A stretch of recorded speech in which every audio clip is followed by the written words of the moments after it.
अब हम जान चुके हैं कि कैपेसिटर क्या होता है और कैपेसिटेंस क्या होता है, क्योंकि कैपेसिटर में मैंने आपको बताया कि एक ऐसा डिवाइस जो लार्ज अमाउंट ऑफ चार्ज को स्टोर कर सके, वो होता है कैपेसिटर। और कैपेसिटर की उसी कैपेसिटी को, उसी खूबी को बोलते हैं कैपेसिटेंस। अगर हम बहुत सारे कैपेसिटर्स को सीरीज में लगा दें, एक के बाद एक, एक के बाद एक, इस तरह से लगा दें, तो वहां पे टोटल कैपेसिटेंस कितना होगा उसका। अगर हम कैपेसिटर्स को पैरेलल में लगा दें, एक के नीचे एक के नीचे इस तरह से पैरेलल में लगा दें, तो तब जो है उसका टोटल जो कॉम्बिनेशन बनेगा, उस पूरे कॉम्बिनेशन के अरेंजमेंट का जो है वो कितना कैपेसिटेंस, पूरा कैपेसिटेंस कितना होगा। ठीक है, तो आज हम यही कैपेसिटर्स इन सीरीज और capacitors in parallel, capacitors in series से कैपेसिटेंस चेक करेंगे कि कितना होता है। कैपेसिटर इन सीरीज पहले हम देखेंगे 3 कैपेसिटर्स लेकर, उसके बाद n कैपेसिटर, अगर बहुत सारे कैपेसिटर्स लेते हो तो तब क्या होगा, तब कैपेसिटेंस उसका कितना होगा, ये हम डिस्कस करने वाले हैं आज।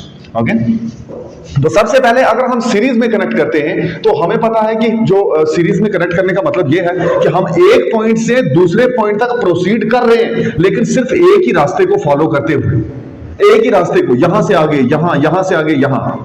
ठीक है, एक का नेगेटिव दूसरे के पॉजिटिव के साथ जुड़ा है, दूसरे का पॉजिटिव फिर नेगेटिव के साथ, नेगेटिव वाला फिर से पॉजिटिव वाला, एक सीरीज वाइज, एक सीरीज में जब लगा हो तो उसको हम बोलते हैं कि ये कैपेसिटर सीरीज में कनेक्ट किए। इस दौरान C1, C2, C3 जो है वो कैपेसिटर्स है, कैपेसिटर्स हैं जिनकी कैपेसिटी C1 है, कैपेसिटर जिसकी कैपेसिटी C2 है, कैपेसिटर जिसकी कैपेसिटी C3 है। Q जो है यहाँ पे मैंने टोटल चार्ज ले लिया क्योंकि सीरीज में है, मैं Q1 Q2 नहीं लूंगा, वही चार्ज है सेम, Q।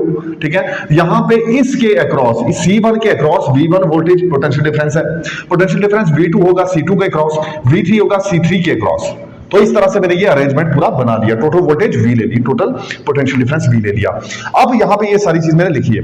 हम जानते हैं कल के फॉर्मूला से कि चार्ज जो होता है वो डायरेक्टली प्रोपोर्शनल होता है पोटेंशियल डिफरेंस के, V के।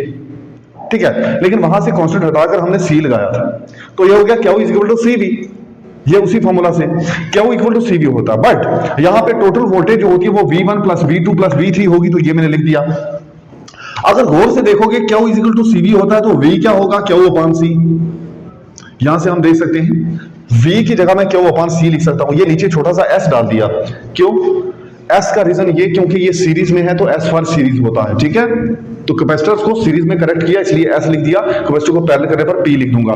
ओके, तो सीरीज में अब देखो क्या V की जगह Q अपॉन C है, V1 की जगह Q अपॉन C1, क्या V2 की जगह C2, V3 की जगह C3।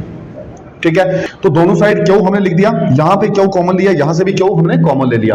ओके, तो यहां ये Q और ये Q कटा, बचा 1 upon CS capacitor in series is equal to 1 upon C1 plus 1 upon C2 plus 1 upon C3। ये यहां तक ही नहीं काफी है, हम इसको आगे सोल्व भी कर सकते हैं। अगर n कैपेसिटर्स हैं तो हम लिखेंगे 1 upon C1, 1 upon C2, 1 upon C3 plus plus करके 1 upon C4, C5, C6, C7 जितने भी कैपेसिटर लगाओगे, यहां तो 3 ही लगाए तो 3 तक जाना है, 4 लगाएंगे तो 4 तक जाना है। इस तरह से n होंगे तो ज्यादा के लिए हम क्या करेंगे, ज्यादा के लिए आप समीशन लिख लो, इसके लिए लिखोगे सम किस तरह से, देखो कैपेसिटर सीरीज में है तो 1 अपॉन CS ये लिख सकते हो, summation I is equal to 1 से लेकर, क्योंकि C1 से शुरू था तो C1 से शुरू था तो यहां I लिख दो C1 से लेकर n तक, बस अगर n कैपेसिटर से तो C यहां होगा 1 upon C1, 1 upon C2, 1 upon C3, last होगा 1 अपॉन Cn।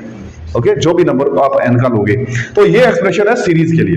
अब पैरेलल में क्या करेंगे कि पैरेलल में हम तभी कहेंगे, यहां पे क्या था कि जब हम एक ही पाथ को फॉलो करें, यहां पे डिफरेंट पाथ्स को फॉलो करना पड़ेगा, एक उधर से जा रहा है, एक इधर से, एक इधर से। ठीक है, तो जब डिफरेंट पाथ्स को फॉलो करें तो कैपेसिटर्स को इस तरह से अरेंज करें कि वो डिफरेंट पाथ्स को फॉलो करते हुए एक पॉइंट से दूसरे पॉइंट तक प्रोसीड हो जाए, तो उसको हम बोलते हैं कि ये कैपेसिटर जो है वो पैरेलल में कनेक्टेड है। ठीक है, तो यहां पे ये पैरेलल में कनेक्टेड है, Q1 Q2 Q3 different charges हैं, C1 C2 C3 different capacities हैं, कैपेसिटर्स की, कैपेसिटर की कैपेसिटी या कैपेसिटेंस ये है हमारे पास। और यहाँ पे V टोटल एक ही हमने क्या किया कि यहाँ पोटेंशियल डिफरेंस दे दिया V।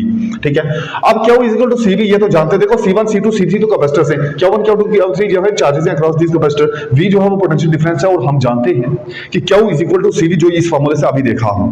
अगर Q CV है तो Q हमें पता है Q होता है Q1 plus Q2 plus Q3, क्योंकि 3 चार्जेस हैं। Q होता है CV के इक्वल CV लिख दिया, P क्यों लिखा, क्योंकि पैरेलल में था। ठीक है, इक्वल टू का इक्वल टू Q1 की जगह C1V, Q2 की जगह C2V, Q3 की जगह C3V।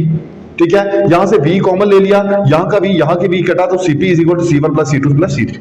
यही है, अगर 3 है तो यही है, अगर 4 हो तो C4 भी आएगा, 5 हो तो 5 भी आएगा, लेकिन अगर n हो तो यहां पर C1 C2 C3 C4, यहां 1 से n तक कुछ भी लगा सकते हैं, तो Cn तक हो जाएगा। तो ये है कैपेसिटर इन पैरेलल। कैपेसिटर को सीरीज में रखने पर उसका टोटल कॉम्बिनेशन में कितना कैपेसिटेंस बनता है, कैपेसिटर्स को पैरेलल में रखने पर टोटल कैपेसिटी उसकी कितनी कैपेसिटी होती है उस पूरे का। अब ये डिपेंड करता है कि कितने हमने कैपेसिटर्स लिए, ठीक है, उसके लिए ये फॉर्मूला है। आई होप कि यहां तक आपको समझ आ गया हो।